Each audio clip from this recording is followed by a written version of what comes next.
Resistance கம்மியாக்குனா அதிகமாகும்.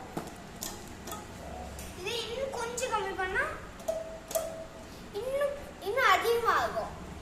இது இன்னும் கொஞ்சம் கம்மியாக்குனா அதிகமாகவும் ஆகும். ரொம்ப கம்மியாக்குனா அதிகமாகவும் ஆகும். Why? ஏன்னா இந்த இதுல வந்து தூரமா வச்சிருக்கும் போது இது நம்ம இழுத்து விடும் போது ஏர் மாலிகூல்ஸ் வந்து ஸ்லோவா